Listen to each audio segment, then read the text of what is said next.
សាងកម្លាំងចិត្តបើអ្នកបណ្ដែតបណ្ដោយចិត្តអ្នកឲ្យរវើរវាយខ្លាំងពេកអ្នកនឹងលែងមានសមត្ថភាពគ្រប់គ្រងវាមិនខានហើយអ្នកប្រកាសជាមានទុក្ខច្រើនដើម្បីឲ្យជីវិតរឹងមាំអ្នកត្រូវរៀនធ្វើជាប៉ូលីសតាមដានចិត្តអ្នកបើចិត្តទៅណាគិតរឿងអីត្រូវតាមមើលវាជាប្រចាំបើចិត្តល្អចិត្តរីករាយក៏ដឹងថាចិត្តល្អចិត្តរីករាយហើយបើវាអាក្រក់វាខឹងវាចំណែនវារវើរវាយវាស្ដាយវាភ័យវាអាក់អន់វាស្មុគស្មាញក៏យើងដឹងថាវាកំពុងតែស្មុគស្មាញហើយក៏កុំបន្ទោសខ្លួនឯងថាម៉េចក៏ស្មុគស្មាញធ្វើអីចិត្តវាតែងតែអញ្ចឹងឯងគ្រាន់តែទម្លាប់ទាញវាមកគិតរឿងល្អរឿងត្រូវវិញឲ្យវាមានខន្តីមានអត់ឱនយោគយល់មានមេត្តារស់រាយស្រស់ស្រាយឲ្យវាមានបញ្ញាស្មារតីហ៊ានទទួលយកការពិតទាំងឡាយក្នុងជីវិត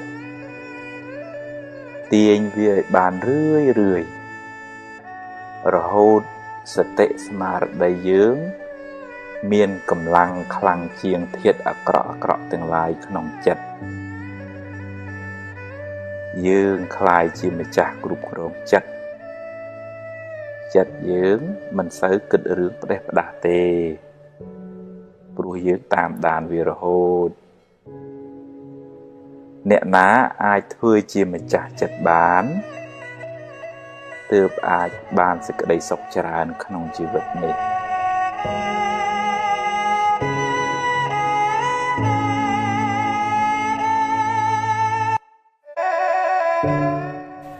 ខ្លាចគេថាអ្នកខ្លះខ្លាចគេថាពេករហូតដល់ថ្នាក់រួញខ្លួនរួញគំនិតមិនហ៊ានធ្វើអ្វីដែលខ្លួនពេញចិត្តរស់នៅដើម្បីតម្រូវតែចិត្តគេរហូតជួនកាលគេមិនទាំងបានគិតអីពីយើងផងគេក៏ខ្លាចដូចតែយើងដែរយូរទៅនាំគ្នារស់ទាំងភ័យខ្លាចគ្នាទៅវិញទៅមកយើងមិនអាចតម្រូវចិត្តគេបានគ្រប់គ្នាទេបើអ្នកគិតថាល្អហើយមានប្រយោជន៍ហើយធ្វើទៅធ្វើឲ្យអស់ពីចិត្តពីថ្លើមឲ្យបានសម្រេចជោគជ័យហើយប្រាប់គេថាអ្វីដែលអ្នកគិតគឺពិតជាត្រឹមត្រូវមិនមែនថាមិនឲ្យស្ដាប់យោបល់គេទេស្ដាប់ចុះតែពិចារណាផងបើគេឲ្យយោបល់ដើម្បីឲ្យអ្នកបានចម្រើនទទួលយកចុះហើយអរគុណគេផងតែបើគ្រាន់តែជាពាក្យបញ្ឈឺឌឺដងទេកុំយកមកទុកក្នុងខួរក្បាលអីបោះចោលទៅហើយត្រូវប្រឹងប្រែងរហូតបានសម្រេចអ្នកនឹងក្លាយជាមនុស្សរឹងមាំមិនស្ថិតក្រោមសម្ពាធអ្នកដទៃទេសូមកុំឲ្យអ្នកដទៃមកគូសវាសជោគវាសនាឲ្យអ្នកឡើយត្រូវប្រឹងឈរដោយខ្លួនឯងសាងសមត្ថភាពនិងគុណធម៌ហើយធ្វើដំណើរទៅមុខដោយភាពស្វាហាប់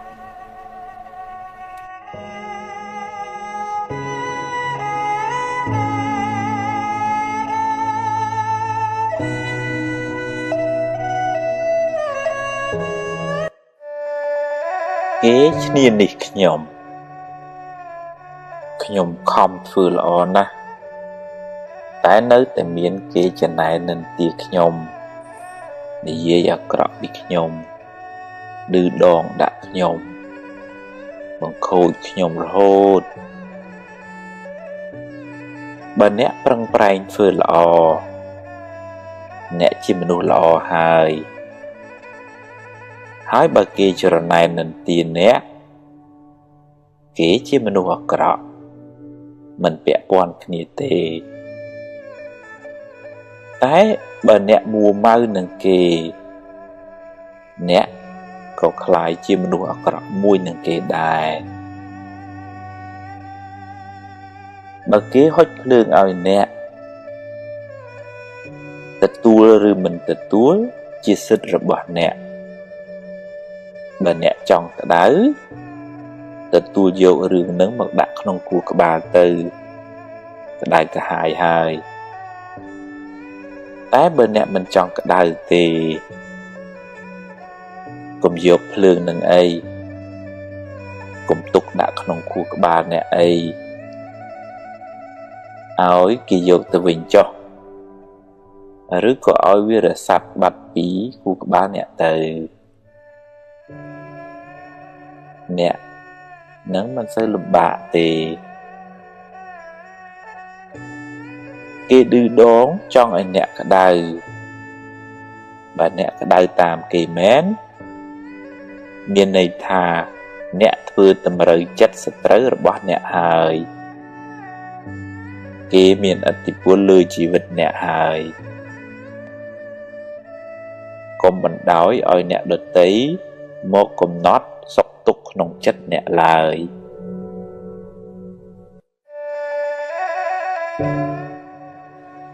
កំហឹងពេលអ្នកខាង1នាទីអ្នកបានបាត់បង់សេចក្តីសុខអស់60វិនាទីកំហឹងបានដុតបំផ្លាញសេចក្តីសុខក្នុងចិត្តអ្នកមុនដំបូងគេមុននឹងរាលដាលដល់អ្នកដទៃ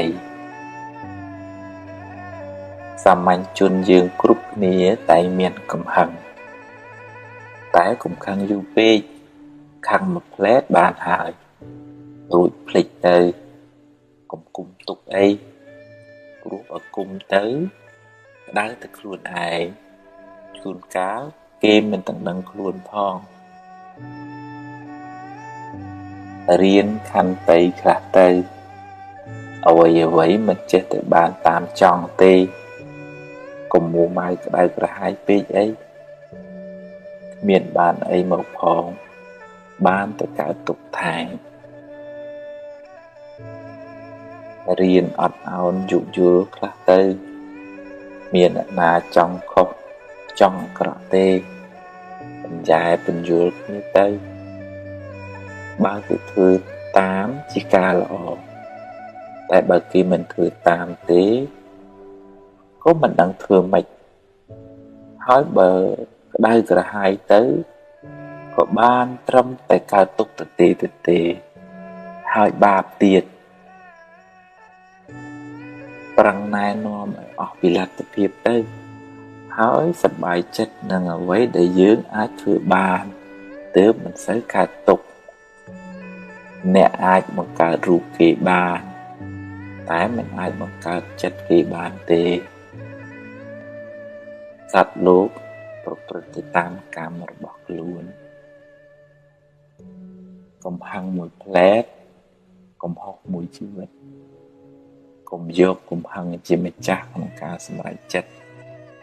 ត្រូវធ្វើជាម្ចាស់កំហឹងវិញ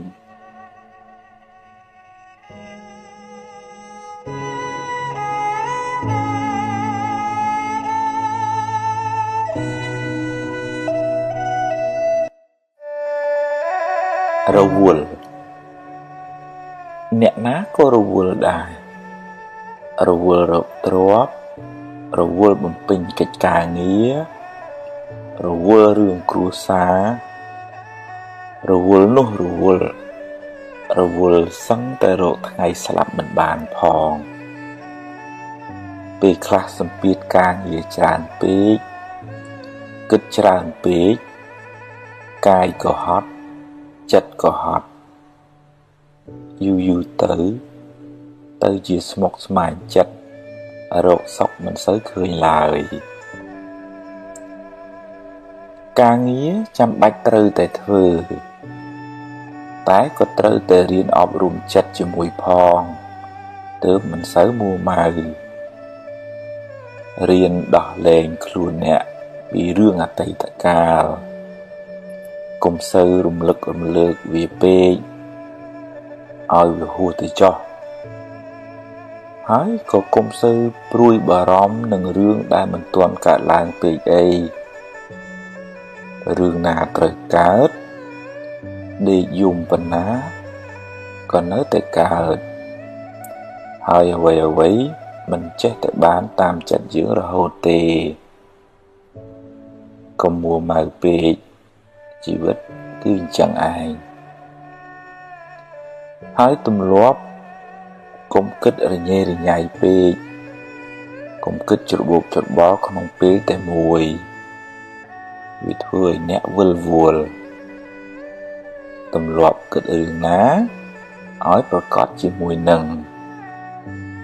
រួចចាំគិតរឿងមួយទៀតហើយកុំតក់ក្រហល់ចង់បានភ្លាមដូចចិត្តមិនបានទេបានតែកើតទុក្ខរៀនអត់ធន់រៀនកាត់ខ្លះទៅរៀនព្រមទទួលស្គាល់ការពិតរៀនអត់ឱនឲ្យអ្នកដទៃរៀនញញឹមស្រស់ស្រាយរឹងប៉ឹងរៀនទ្រាំចំពោះការលំបាកអ្នកនឹងមិនសូវកើតទុក្ខទេ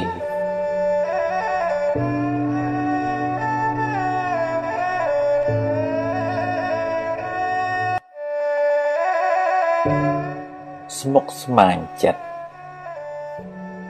បើអ្នកចូលចិត្តប្រមូលរឿងក្តៅក្រហាយដាក់ក្នុងខួរក្បាលអ្នកច្រើនពេកអ្នកនឹងស្មុគស្មាញច្រើនមិនខានអ្នកខ្លះចូលចិត្តស្ពាយរឿងអតីតកាលរឿងដែលកន្លងហួសទៅហើយដេកស្ដាយក្រោយដេកអោបរហូតមិនព្រមយកវាទៅកប់ចោលទេហើយអ្នកខ្លះទៀតចូលចិត្តគិតច្រើនដេកភ័យស្រមើស្រមៃ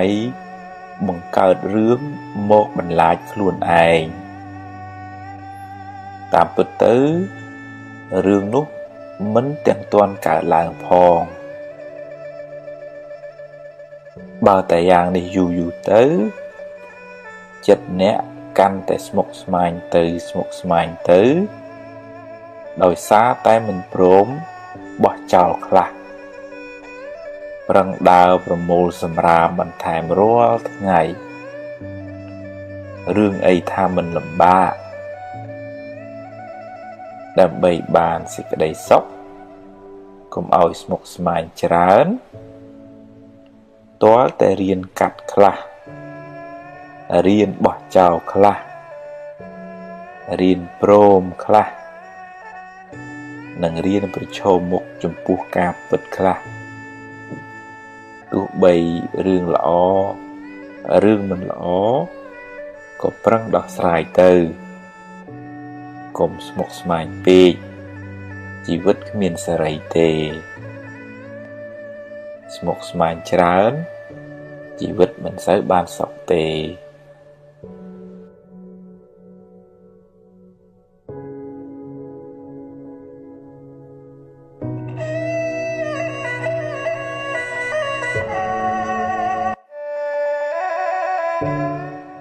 ស្រមោលអន្ទូលតាមប្រាណ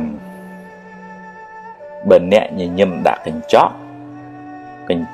នឹងញញឹមដាក់អ្នកវិញបើអ្នកព្រោះស្រូវហើយមើលថែវាត្រឹមត្រូវអ្នកនឹងទទួលបានផលត្រឡប់មកវិញមិនខានបើអ្នកមានចិត្តល្អចិត្តត្រជាក់ចិត្តស្ងប់អ្នកនឹងបានសុខច្រើនហើយបើអ្នកមួម៉ៅក្តៅក្រហាយច្រើនជីវិតអ្នកនឹងមិនសូវបានសុខឡើយកម្មឲ្យផលភ្លាម មិនចាំបាច់ជាតិមុខជាតិក្រោយឡើយបើអ្នកធ្វើល្អដោយចិត្តស្អាតបរិសុទ្ធមិនចង់បានការតបស្នងអ្នកពិតជាបានបុណ្យច្រើនហើយក៏បានសុខច្រើនដែរនឹងមិនសូវខកចិត្តទេបើគេដឹងគុណក៏ល្អបើគេមិនដឹងទេជារឿងរបស់គេអំពើល្អអ្នកបានធ្វើរួចហើយធ្វើល្អចង់បានការតបស្នងសងគុណមិនសូវបានបុណ្យទេម្យ៉ាងទៀតជីវិតនេះក៏មានឥទ្ធិពលពីកម្មចាស់ដែរអ្នកខ្លះធ្វើតែអំពើល្អបែរទៅជាជួបតែរឿងមិនល្អទៅវិញមិនដឹងថាបានសាងកម្មអីពីមុនមកសូមកុំអស់សង្ឃឹមកុំយល់ច្រឡំថាធ្វើបុណ្យហើយបែរទៅជាទទួលបាបវិញអីសោះបើអ្នកដាំដូងអ្នកមិនអាចបានផ្លែស្វាយឡើយរឿងអាក្រក់ជាផលនៃបាបកម្មចាស់ចំណែកបុណ្យថ្មីមិនទាន់មានពេលឲ្យផលនៅឡើយពេលធ្វើអំពើអាក្រក់អាចនាំឲ្យអ្នកសប្បាយរីករាយឆាប់មានឆាប់បានតែវាជាការផឹកទឹកឃ្មុំដែលលាយដោយថ្នាំពិសផ្អែមមុនដំបូងទើបពុលជាខាងក្រោយពេលបាបឲ្យផលទើបស្រែកថាហេតុអ្វីជីវិតខ្ញុំក៏មានទុក្ខច្រើនម្ល៉េះកម្មអ្នកណាកម្មយើងទេកុំបន្ទោសអ្នកណាឡើយ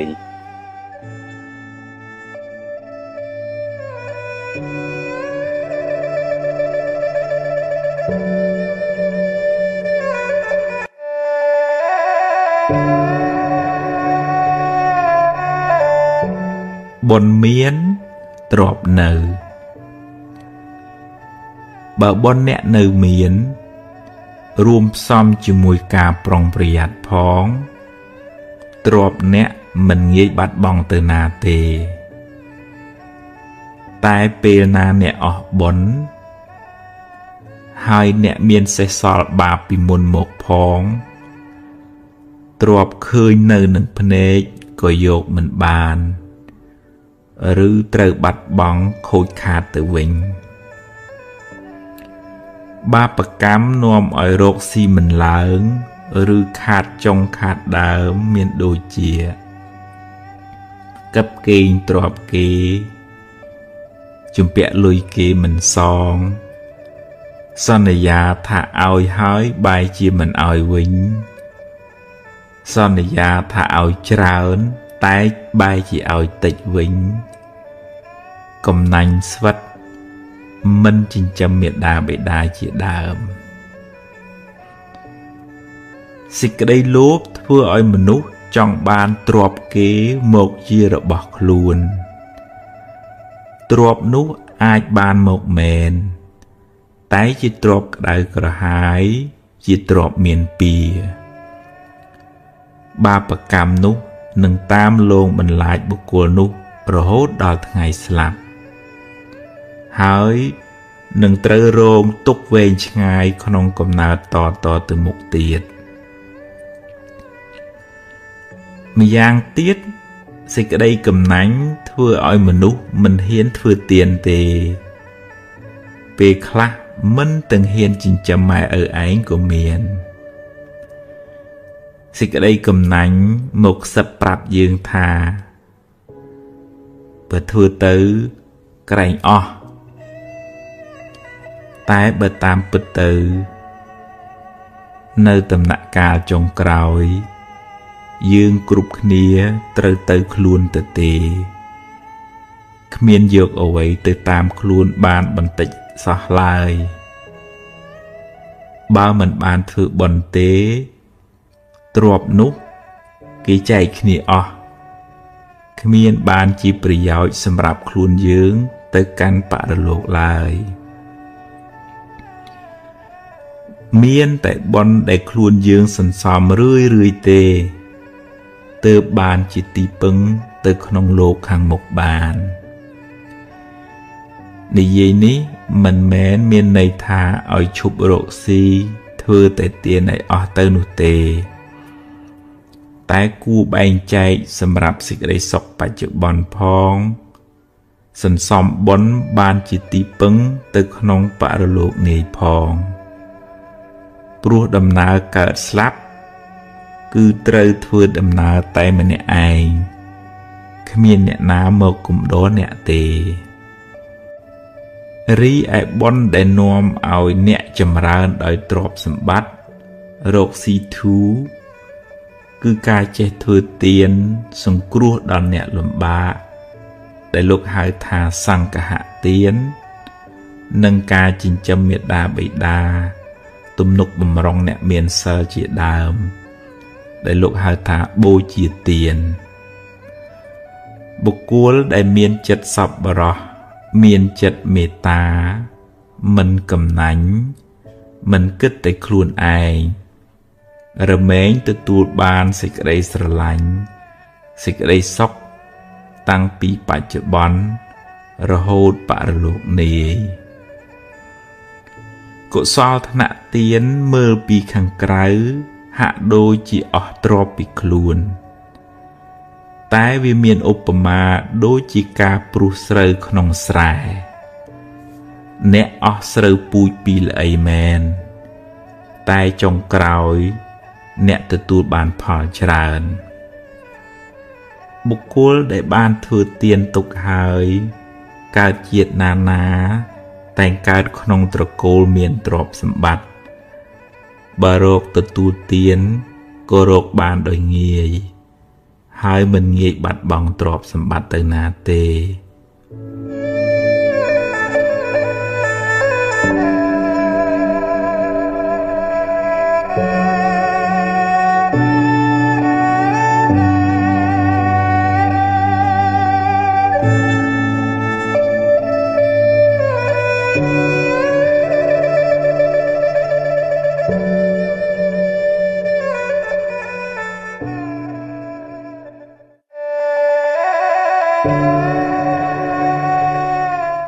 មេរៀន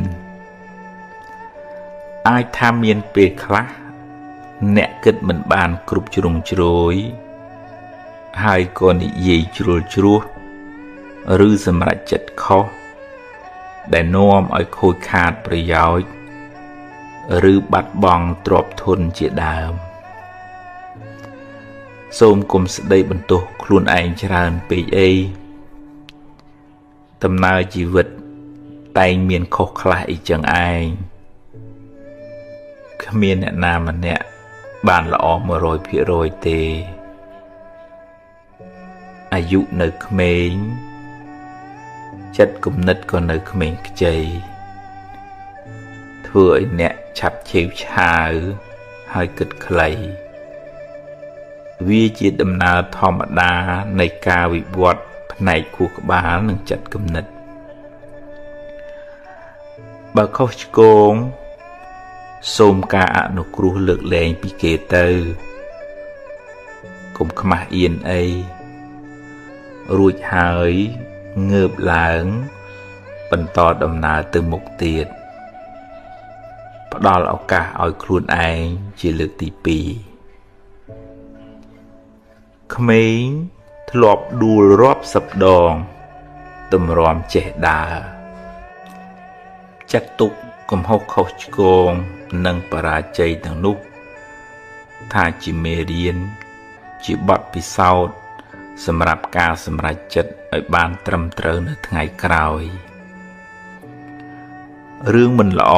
ធ្វើឲ្យអ្នកឈឺចាប់តែវាជួយអ្នក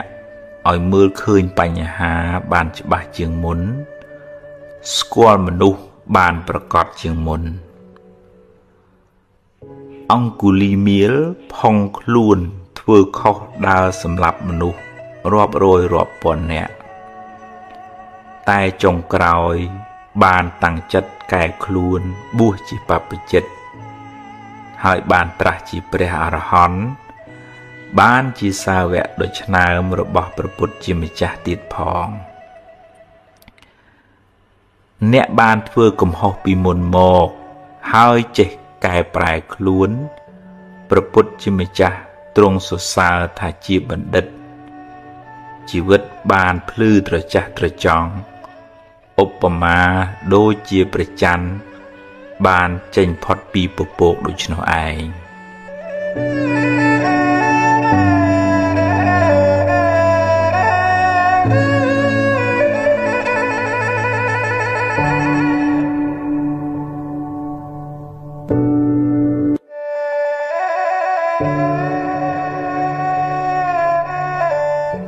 រួចពីកម្មពី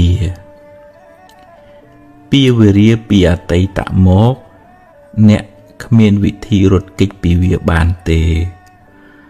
ព្រោះអ្នកមិនអាចបកក្រោយហើយកែទង្វើដែលអ្នកបានធ្វើក្នុងអតីតកាលបានឡើយតែពីវេរាទៅថ្ងៃមុខអ្នកអាចជៀសបានដោយកម្លាំងនៃការរក្សាសិលបានដល់ការប្រព្រឹត្តល្អដោយកាយវាចាចិត្តការមិនបៀតបៀនមិនធ្វើឲ្យអ្នកដទៃក្តៅក្រហាយមានដូចជាការមិនប៉ះពាល់ជីវិតអ្នកដទៃការមិនកាប់កេងលួចទ្រព្យអ្នកដទៃការមិនធ្វើឲ្យកូនប្រពន្ធអ្នកដទៃក្តៅក្រហាយការមិនកុហកបោកប្រាស់ជាដើមពេលអ្នកមិនបានធ្វើឲ្យអ្នកដទៃក្តៅក្រហាយគេក៏មិនមានចិត្តចងពៀមិនមានបំណងអាក្រក់ដាក់អ្នកវិញដែរដោយសារអ្នកមិនបានធ្វើអាក្រក់ដាក់អ្នកដទៃអ្នកក៏មានចិត្តស្រស់ស្រាយមិនភ័យខ្លាចមិនព្រួយបារម្ភរឿងមានទោសពៃឬខ្លាចគេធ្វើអាក្រក់ដាក់អ្នកវិញឡើយនោះហើយជាចិត្តដែលរួចផុតពីពៀវេរាមនុស្សមានពៀគឺជាមនុស្សដែលបៀតបៀនគេធ្វើឲ្យអ្នកដទៃក្តៅក្រហាយមនុស្សមានចិត្តចងគំនុំគុំគួនខ្លួនក៏លំបាកព្រោះភ្លើងកំហឹងឆេះក្នុងចិត្តរាល់ថ្ងៃហើយគេក៏ក្តៅក្រហាយព្រោះទង្វើអាក្រក់របស់យើងម្យ៉ាងទៀតពៀវេរានោះនឹងជាប់តាមគ្នាវែងឆ្ងាយក្នុងសង្សារវដ្តបើអ្នកដាំពូជភ្លើងអ្នកនឹងបានផលក្តៅក្រហល់ក្រហាយត្រឡប់មកវិញបើអ្នកធ្វើឲ្យគេក្តៅក្រហាយអ្នកនឹងបានភាពក្តៅក្រហាយនោះមកវិញគ្រាន់តែយូរឬឆាប់ប៉ុណ្ណោះបើអ្នកបានសាងល្អរក្សាសិលពេលបច្ចុប្បន្នឈ្មោះថាអ្នកមិនបានសាងពៀវេរាទៅថ្ងៃមុខតែបើអ្នកមានកម្មពៀវេរាពីអតីតជាតិមកអ្នកត្រូវទទួលផលកម្មនោះវិញអ្នកមិនអាចរត់គេចពីកម្មចាស់បានទេសូម្បីតែព្រះពុទ្ធជាម្ចាស់ក៏ត្រូវទទួលផលកម្មចាស់ដែរតែដោយអំណាចនៃអំពើល្អដោយអំណាចនៃសិលដែលអ្នកបានរក្សាពេលបច្ចុប្បន្នកម្លាំងបុណ្យនោះអាចជួយសម្រាលទុក្ខបានខ្លះដែរតាមកម្លាំងរបស់វាឧបមាដូចជាអ្នកស្លសម្លជ្រុលជាប្រៃទៅហើយអ្នកអាចដាក់ទឹកថែមដើម្បីឲ្យវាសាបបានខ្លះយ៉ាងណាមិញបើអ្នកបានជ្រុលជាធ្វើបាបកម្មខ្លះទៅហើយអ្នកមិនអាចកែប្រែវាបានទេតែអ្នកអាចធ្វើអំពើល្អថ្មីដែលជួយអ្នកឲ្យបានផលល្អផលថ្មីជាបន្តបន្ទាប់ចន្លោះពេលដែលបាបឲ្យផលនោះឯង យើងគ្រប់គ្នាគួរយល់ដឹងថាគ្មានវិធីសាស្ត្រណាគ្មានបុគ្គលណាឬព្រះណាអាចបញ្ជាអ្នកឲ្យរួចពីផលនៃកម្មចាស់ដែលអ្នកបានធ្វើឡើយព្រោះបើអាចធ្វើបានមែនវាជារឿងអយុត្តិធម៌ណាស់ធ្វើអាក្រក់ហើយទៅសុំឲ្យរួចពីផលកម្មដែលខ្លួនបានធ្វើតែបើអ្នកប្រឹងប្រែងអប់រំចិត្តលះបង់នៅកិលេសអស់បានក្លាយជាព្រះអរហន្តហើយបរិនិព្វានកម្មលែងតាមទាន់កម្មរកម្ចាស់លែងឃើញព្រោះព្រះអរហន្តលែងមានជាតិកំណើតតទៅមុខទៀតហើយអ្នកអាចធ្វើបុណ្យឧទ្ទិសកុសលជូនដល់មនុស្សសត្វដែលធ្លាប់មានពាវេរានឹងគ្នាហើយតាំងចិត្តរក្សាសិលឲ្យបានល្អចាប់ពីពេលនេះតទៅបុណ្យកុសលទឹកចិត្តមេត្តានឹងជួយអ្នកឲ្យបានសុខមិនសូវជួបទុក្ខច្រើនឡើយ